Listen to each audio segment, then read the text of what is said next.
Number one podcast in Sabah. Legit! Promoting Tarap, Poso and Amplang to the next level. This is Kinabalu Podcast. Baik, podcast ini dibawakan khas kepada anda oleh Koperasi Keluarga Tai Seng Lumbating Kota Belud Berhad, sebuah koperasi yang berteraskan kebersamaan, kemajuan dan kesejahteraan komuniti. Ya, dalam episod kali ini kami akan berkongsi isu-isu semasa yang berkaitan dengan KWSP seperti perkhidmatan caruman KWSP untuk usahawan, pekerja sendiri atau siapa-siapa saja, kerana kami percaya akan kepentingan simpanan untuk hari tua yang kukuh demi kesejahteraan masa depan anda. Koperasi Keluarga Tai Seng Lumbating bukan sekadar sebuah koperasi tetapi juga rakan perniagaan dan keperluan harian anda. Kami menyediakan stesen minyak untuk memastikan perjalanan anda lancar setiap hari, kedai runcit dengan pelbagai barangan keperluan harian pada harga yang berpatutan. Ada stesen minyak Yo. Main Yo. Pakis. Hoi. Ya.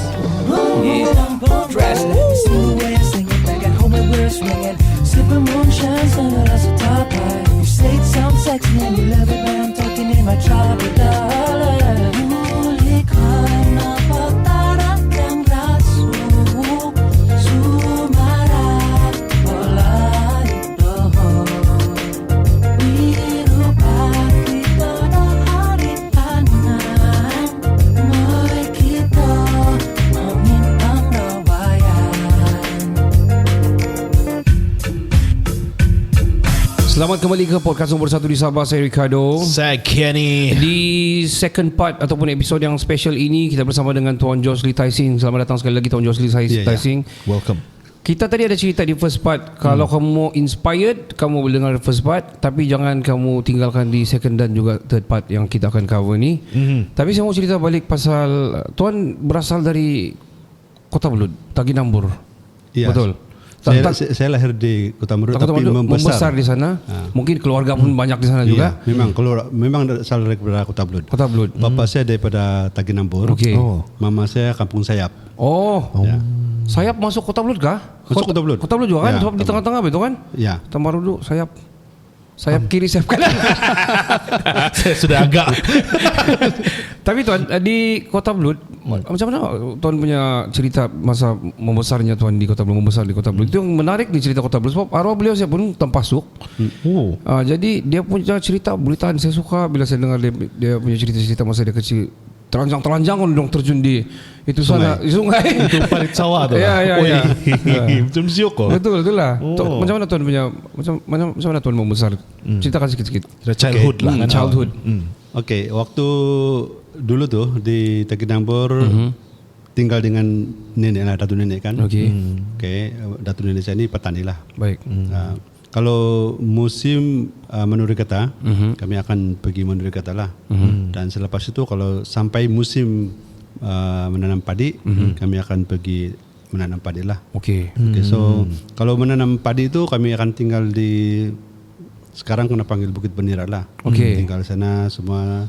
Dan kalau pergi sekolah, pergi di SK Taginambur itu, kami harus jalan kaki 2 batu. Dua batu lah. Satu batu, 2 batu. Jauh tu 2 batu Ya. Tuan. Jauh, 2 miles, it's 2 miles. Ya, 2 miles, ya. 2 miles. Lepas tu, tapi yang teruk dia tu, musim itu kan ada tu mamut kan. Betul. Lompong Mamut Coppermine ya. Nanti kalau limpas, lalu tu lori, Terpaksa tunggu lama. 30 buah lori satu kali daripada mamut pergi diusukan. Lepas tu dia orang bersilang betul. Satu yang pergi sini dan satu begini. Jadi 30 buah lori, 30 yang begini kan. Menunggulah Jadi lama. kau bayangkan kami jalan kaki dengan penuh abuk lah itu musim itu. Abuk lagi jatuh lagi si tembaga termasuk poket Tapi what I remember ini side story sikit. I remember buat Mamut Coppermine ni, dia orang dulu ada keluarkan satu getah yang sangat kuat warna merah tau. What is it lah? So I don't know what they use for during that time, tapi banyak yang minta. Saya punya uncle dulu kerja lama dengan Mamut di Ranau. So dia selalu kami minta untuk buat dia punya lastik. Memang tahan lah buat lastik. Ya, Tidak pandai kuyak. Tidak pandai. Kau pakai satu saja. Itu satu sebelah sangat kuat. Asal kan pikiran orang minta lihat tu sikit-sikit. I don't know what the use of it. But yalah, kembali kepada cerita Mamut dulu. Jalan kaki di Kota Belud, membesar di Kota Belud, bersekolah di SK Taginambur. Ya, betul. Taginambur yang di tepi jalan tu kan SK Taginambur. Iya. Sekarang tu lah, sekarang dia. Taginambur. Yang di jalan bypass ni bukan? Ya betul. Mopi Bypass Ranau Figure kan? Now, bypass Ya. Ranau. Ya. Betul. Oh, it's a amazing punya tempat lah tu tempat sebab dia sangat cantik tu tempat tu. Kemudian ada Sungai Kedamaian kan, Ya. cantik, nampak. Ya. Gunung Kinabalu Gunung lagi. Kinabalu di Ya. atas. Dia macam satu package batu. Betul. View dia kan. Sungai cantik, gunung cantik. Dia punya budak cantik, tuan lah. Masa itu. So growing up mungkin tuan pun berasal daripada keluarga yang mungkin saya tidak tahu mungkin dalam keadaan yang susah juga, Yang sederhana sederhana dulu. Ya. Macam mana ibu bapa kasih besar dulu? Adakah di Kota Belud ni dia punya ada orang cakap sifat kedaerahan dia kuat? Adakah tuan rasa begitu? Saya rasa okey juga di sana. Tapi saya punya ibu bapa di Tegara. Oh, jadi sana ini atau Saya tinggal dengan Datuk nenek. grandparents di sana, ya. Itu lagi menarik tu, tiada bapa, tiada mama. Yes. Masa itu kita sedih lah kenapa kita dipisahkan I kan. see. Ya. Tetapi mungkin juga kita tidak apa yang berlaku lah sebab saya membesar di sana menghabiskan masa muda tu di Kota Belud lah. Kota Belud di sana ya. Wow. So okey, saudara semua di situ. Banyak kawan-kawan semua pun di sana lah. Banyak lah, Ya. banyak ya. Kalau stand di sana kalau jadi wakil rakyat kali kuat juga lah tu sana.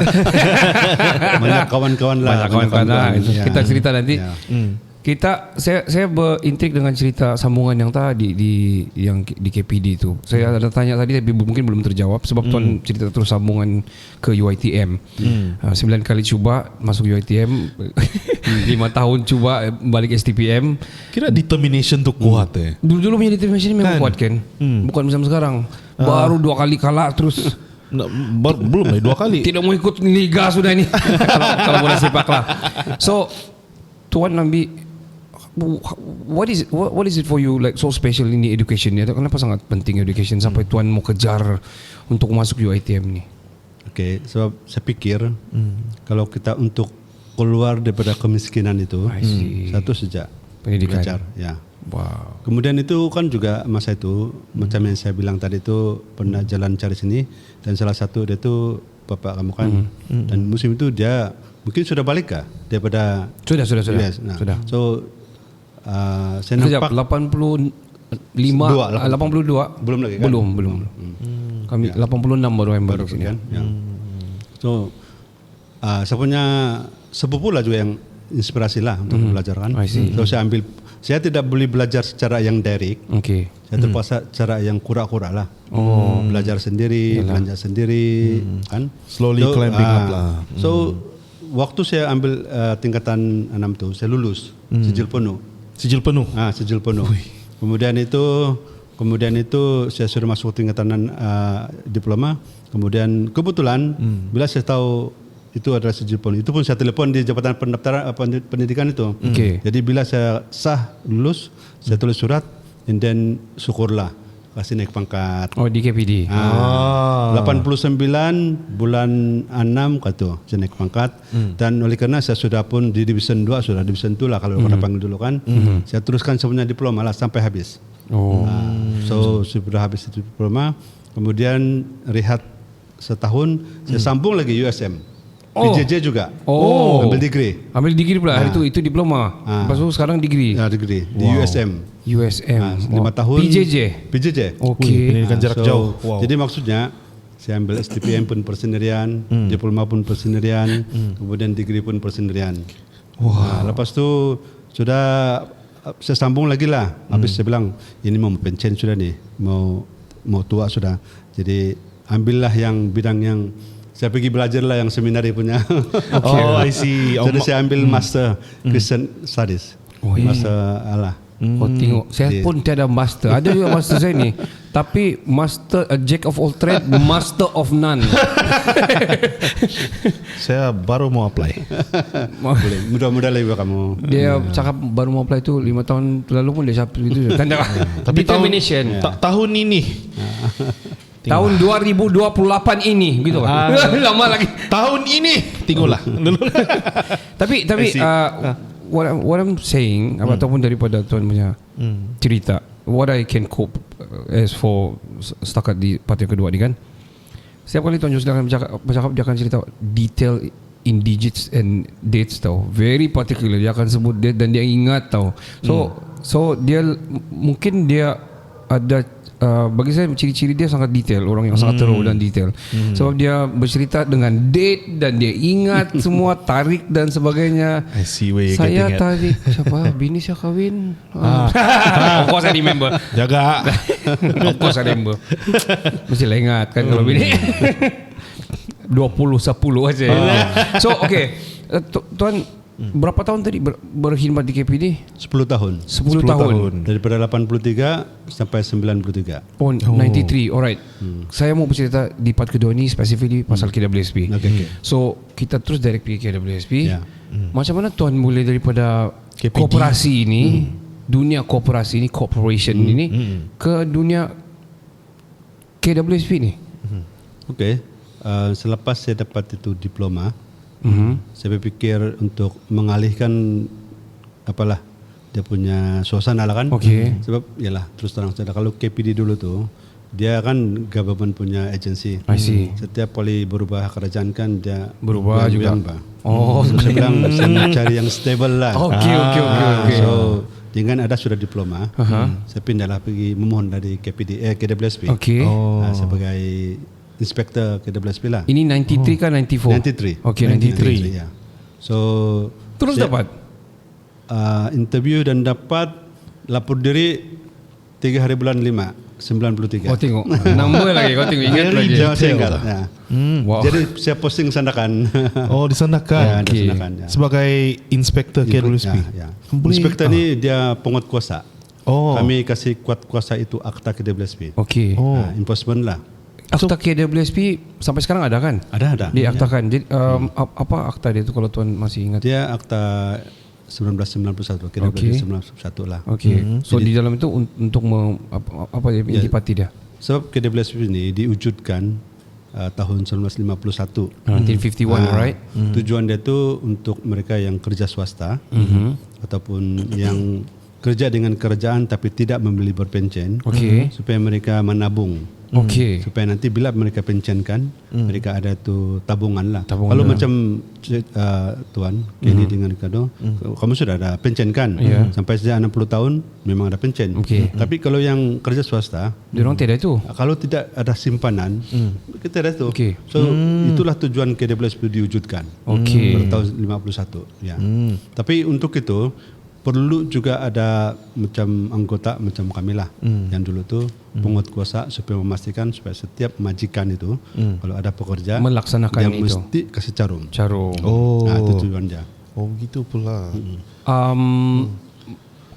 Berapa peratus misalnya kiraan dia tu berapa peratus yang perlu dicarum kalau ikut skala ada skala dia atau macam mana? Dia berubah lah, tapi yang sekarang ini majikan 13%, pekerja 11%. Per month ke tu? Per month. Per Ya. month. Kalau gaji kita 1,000, majikan akan carum 130. Okey. Kita punya gaji kena potong 110. Okey. So 240 lah satu bulan. Okey. Simpanan kita. Itu kan 1,000. Kalau Okey. 2,000, kalau 3,000, Oh. banyaklah kan Ya, banyak. simpanan kita.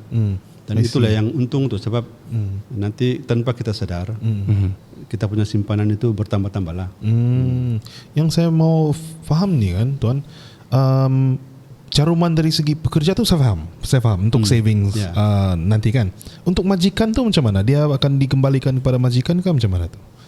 Okey, kalau yang swasta dia 100% kepada pekerja lah. Tetapi kalau macam kerajaan yang tetap dan berpencen, yang syekh kerajaan itu dikembalikan kerajaan ambil tu. Oh, I Ya, see. diambil. Kita hanya ahli itu hanya dapat dia punya share saja. Gitu. Tetapi kalau kamu pernah kerja di tempat lain swasta, Pernah. itu memang 100% kamu ambil lah. Hanya yang bila kita ada lantikan tu kan, lantikan rasmi dia bilang tu kan, bermula tarik itu sama lantikan pemberian terap berpencen, itulah tempoh dia tu, itu saya kerajaan akan ambil lah. Dia akan pergi di kuap itu. Oh, I see, I see. Tuan, ada yang ada skim ataupun ada jenis caruman yang dipanggil saraan Ya. di KWSP ni. Kenapa masyarakat Sabah ni disarankan untuk mencarum skim ini? Okey, sebenarnya dia bukan untuk di Sabah saja ni. Okey. Tapi semua seluruh Malaysia, Malaysia lah. Ya. Nationwide. Aisaran itu adalah satu inisiatif kerajaan lah. Okey. Untuk menggalakkan ahli KWSP untuk mencarum. Okey. Jadi kalau kita sebut saja KWSP, orang akan ingat ini dia bilang hanya untuk mereka yang kerja saja kan. Dia bilang. Tapi sebenarnya yang tidak kerja pun boleh juga mencarum. Sorry, rumah, boleh. petani, boleh. Sendiri carum. Pelajar pun boleh. Sendiri carum lah. Boleh ya, sendiri carum. Kalau yang itu sukarela. Jadi berapa-berapa saja. Kira tabung lah ni. Ya, tabungan ya. Ingatkan mesti ada satu organisasi yang berdaftar tu barulah perlu ada Pencaruman mencaruman gitu kan, begitu. Dulu orang punya pikiran begitulah. Sekarang ini tidak kira. Suri rumah pun boleh. Ya, petani penjajah pun yang sendiri kerjakan pun boleh. Ada had umur ataupun ada macam mana limit umur budak? 14 tahun boleh mencarum. 14. Wow. Ya, dan sehingga 60 tahun lah. 60 limit dia tahun untuk dapat itu. Sebab kalau yang Aisaran ini kita akan kerajaan bagi lagi itu insentif. Insentif kerajaan 20%. Okey. Ataupun RM500 lah maksima dia. Contoh dia, kalau daripada bulan 1 sampai bulan 12 kita mencarum 1,000 lah kan. Jadi nanti tahun berikutnya tu kita akan layak dapat 200 sebab 20% kan. Betul. Jadi 1,000 campur 200. Kita dapat itulah percuma 200. Lepas tu nanti hujung bulan 2 ataupun awal bulan 3 yang 1,200 itu dapat lagi dividen. Daripada total 12 itu. Ya. Wow. Dividen yang kalau yang tahun ini tahun lepas 6.3 kan. Dapat lagi tu. 6.3 daripada 1.2. Ya. Amin kurang lebih, 1,200. Lepas itu Bulan nanti seterusnya lepas tu nanti kalau hujung bulan 3 atau bulan 4 kita kan mau kasih itu income tax punya kurang tu kan. Yes. Yang caruman yang 1,000 itu dikecualikan cukai lagi. Kalau untuk yang macam kamu lah yang tetap berpencen tu kan. Kecualikan cukai lagi. Wah, banyak sebenarnya. Inilah keistimewaan dia kan sebenarnya. Betul ya. Banyak orang tak tahu ni benda ni. Ni perlu baca sekadar carum putung salah gaji begitu. Lepas tu bila orang tahu ini menyusahkan. Banyak yang cakap begitu. Betul. Tapi sebenarnya banyak privilege dan juga advantage dia sebenarnya yang kita tak tahu. Saya sendiri pun tak tahu to be frank. Saya sendiri kan saya nampak dalam semester bergaji dulu lah. Saya minta, besar putungan KWSP ni. Buat apa ini begini Pak? So dan tadi bila Tuan kasih explain kan, saya betul gak tuh kalau saya bandingkan, bolehkah saya bandingkan dengan apa ni simpanan ASB? Lagi sebenarnya lagi tinggi keistimewaan Aisaraan ni daripada ASB. Okey, kalau yang berdasarkan dia punya dividen, ASB yang terlepas tu 5.7 kan? Ya, betul. KWSP 6.3. Jadi lebih tinggi sedikit lah. Ya. Banyak juga tu kalau 5,000 gaji banyak tu. Banyak di kau. Ya, ujung tahun sedap-sedap. Dan kelebihan yang mencarum di KWSP ini, dia once kita kasih masuk, kita tidak boleh kasih keluar suka-suka kan. Ya. Kecuali ada dia punya syarat tertentu, bolehlah. Tapi kalau macam ASB, kita simpan hari ini, besok kita boleh kasih keluar sudah kan. Ya. Padahal lah, pergi lah kasih isi borang, terus keluar kunun duit. Panat pibek. Ya. Tapi boleh kasih keluar. KWSP tak boleh. Ya. Actually ada itulah kelebihan dia supaya kau menabung ini adalah inisiatif kerajaan bagi saya yang sangat-sangat bagus. Yang mana mereka mau sarankan masyarakat ni untuk menabung. Kita bercerita, kita banyak pendengar daripada Singapura. So Singapura diorang ada sistem EPF yang diorang bilang yang what we known of, diorang bilang sistem saran mereka adalah sistem yang antara tidak bagus di Singapura, dan bila dong bandingkan dengan KWSP jauh dia punya beza. Ya, itulah kebanyakan ekonomi orang di sana apabila dong meningkat usia daripada big houses dong smaller scale, dong turun pergi pergi lasas, pergi flat, turun skala kan, turun skala sebab sistem saran dorang tidak bagus lah. Tidak begitu membantu bila meningkat tua lah. Syah ada cerita juga very specific, dia cerita dari segi calculation, kita punya kawan di sana. Dari segi calculation dia bilang coba kau tengok, kau kena bayar ini and then end of the day actually kau dapat begini saja. Dia mungkin ini kita punya pandangan dan juga apa yang kita nampak lah. So sebenarnya bila kita bandingkan, kita perlu bersyukur sistem yang di orang-orang disarankan di Malaysia, iaitu saraan dan KWSP ini. talking about dengan KWS ini, Hmm. kita lari sikit.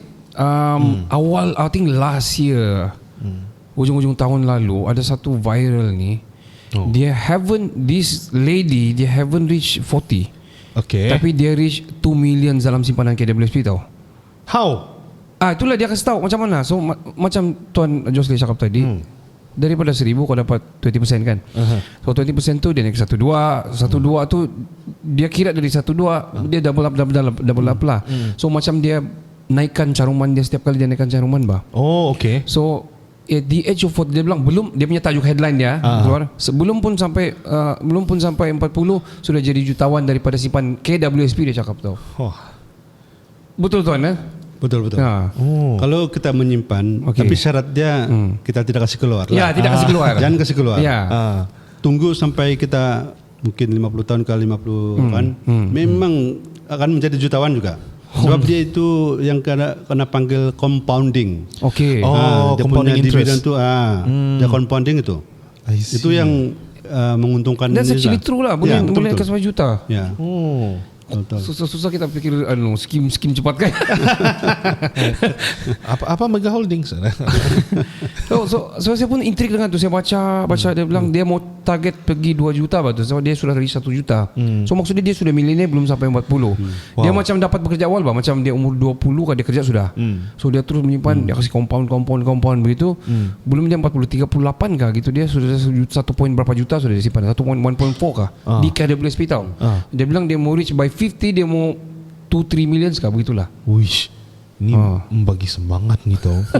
Jadi kalau kita berbalik pada Saraan tu kan, macam mana dia punya Jumlah minimum dia sama syarat-syarat kelayakan dia ya.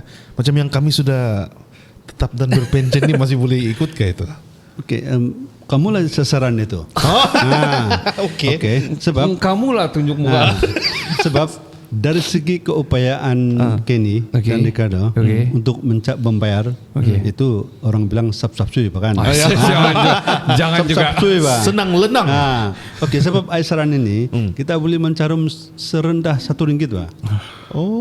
Kita boleh buat setiap hari, kita boleh buat setiap minggu, kita boleh setiap bulan, selang 2 bulan, selang 3 bulan, selang berapa bulan pun boleh. Sampai, tapi dia punya maksima caruman kita 100,000 saja lah dalam setahun tu. Okey, dah boleh lebih lah. Tidak boleh lebih. Okey. Oh, itulah maksimum dia 1 tahun. Lepas tu lain tahun masuk lagi 100,000 lah maksimum dia. Ya. Wow. Jadi maksudnya So the total percentage of untuk yang 1 tahun, contohlah dia tersimpan 100 lah. Berapa dia akan dapat tu? Itu yang mau fikir lah. Okay. The percentage. Okey, kalau 100,000 yang insentif itu 20% kan. Alright. Tapi maksimal dia 500. Jadi 100,000 pun maksimal dapat 500 saja lah. Okey. Tapi nanti kena bagi dividen lagi kan. Begitu. Dan begitulah seterusnya. Oh wow. Begitu ya. Dan kemudian itu di KWSP kita bahagikan 3 akaun 1, 2 dan 3. Akaun 1 itu akaun persaraan, itu 70% daripada ceruman bulanan kita. Akaun kedua itu akaun kesejahteraan. Itu 15%. Alright. Yang satu ni akaun fleksibel 10%. Okey. So yang akaun persaraan ini hanya boleh kasih keluar umur 55 tahun. Ataupun 60 tahun. Ataupun 60 pension. Yang akaun 2 ni untuk kita mau education, mau sambung belajar, beli rumah, perubatan, ambil dari sini. Mensejahterakan hidup lah. Sejahtera betul. Okey. Yang fleksibel ini kita boleh kasih keluar bila-bila saja. Yang penting paling sikit RM50. Kita boleh kasih keluar sudah bila-bila saja. Bila-bila kasih keluar. Orang dah tahu pasal dia. Flexibility 10%. Ya, saya belum tahu ni. Kalau kita punya SIM katakan kalau 100 ini RM75, RM15, RM10 lah sini. Begini. Tapi walaupun itu fleksibel tu, kita boleh kasih keluar kalau tidak perlu betul-betul kan. Pada saya lah, kita biarkan saja sebab ini macam tabung kecemasan. Tiba-tiba ada masalah kan, kita tidak perlu lagi kelang kabut bah. Sana sini mau carikan, ada di IPF, kasih keluar lah. Katakan ada 1,000 contoh lah kan, ada 1,000. Dan betul-betul kita ada anak mau perlu susu anak kan, katakan kita perlu 200, kasih keluar 200 lah. Sampai ini tiap hari pun mereka keluar bah. Ya. Asal atas 50, paling minimum 50. Oh, bagus oh. Actually KWSP very easy. Banyak orang nampak macam susah gitu kan. Mungkin KWSP perlu beli airtime kita lah. Ya. Supaya kita boleh share ni maklumat Pak. Banyak orang tidak Tapi berapa. itu saya sarankan untuk Ricardo dan Kenny, ambil ini peluang pengecualian cukai. Sekarang ini kan Ya tengah isi ni. 7.000 Pak, 7.000 pengecualian cukai kan, 3.000 untuk yang insurance, Okey, betul. 4.000 KWSP. Okey. Sekarang ni saya percaya sekarang ini 4.000 itu kamu tidak boleh klaim lagi sebab tidak KWSP kan. Ya, tiada langsung. Kalau ada KWSP boleh dikecualikan cukai. Nah. Dapat lagi tu yang insentif kerajaan 20%, dapat lagi dividen. Nah, Boleh. kenapa baru sekarang saya tahu Sebab saya tidak kau merajin tidak panggil membaca. Tuan Jos ni awal-awal. Sekarang baru ada. Besok saya pergi buat. Ini sangat penting untuk Rusio. Ini benda yang Actually, ya. Betul-betul ya. Banyak orang tidak tahu. Saya percaya banyak penjawat awam yang masih tidak tahu pasal ni. Betul-betul ya. Sebab yang dirang tahu, okey, saya sudah pilih berpension, Ya. Dan maka saya tidak payah pikir lagi KWSP. betul. Tapi sebenarnya aku boleh pilih dua-dua. Ya betul. Kan? Boleh. Ini untuk yang tetap berpension masih tidak dihalang untuk mencarum. Dan satu lagi, memenangkan Ricardo dengan Kenny Cegu. Sekarang ni saya sangat salut dengan pihak sekolah lah. Okay. Mereka sanggup korbankan hujung minggu mereka untuk bagi tuition kan sebab pelajar supaya mereka boleh dapat keputusan yang baik. Betul. Okay. So mereka kerja keras itu, tetapi kadang-kadang ibu bapa ni kan dia melihat dari jauh dan tidak ikut campur.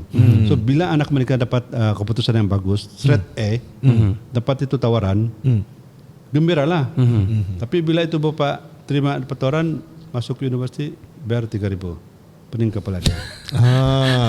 Sebab dia tidak ready. Ya. Tidak ready. Betul, Betul. Sekarang ini yang apa yang kami lakukan dah, kami punya jarawara kan, kami sering maklumkan kepada ibu bapa supaya kalau boleh mencarumlah kepada anak-anak itu kan masih 14 tahun.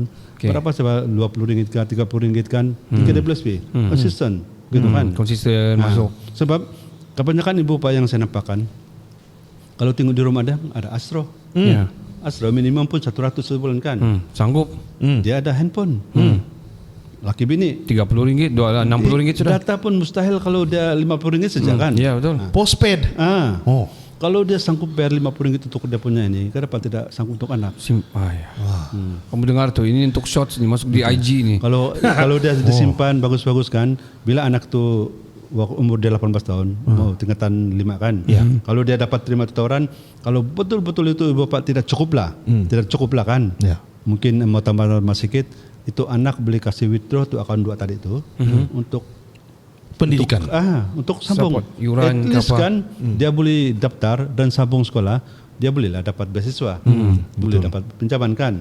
Tapi kalau macam mana pun bagus kau punya keputusan, kalau tidak mendaftar, macam mana mau dapat beasiswa kan? Betul. Jadi yang paling penting mendaftar. So ini antara yang saya punya hati lah, melihat keran orang-orang kita kan.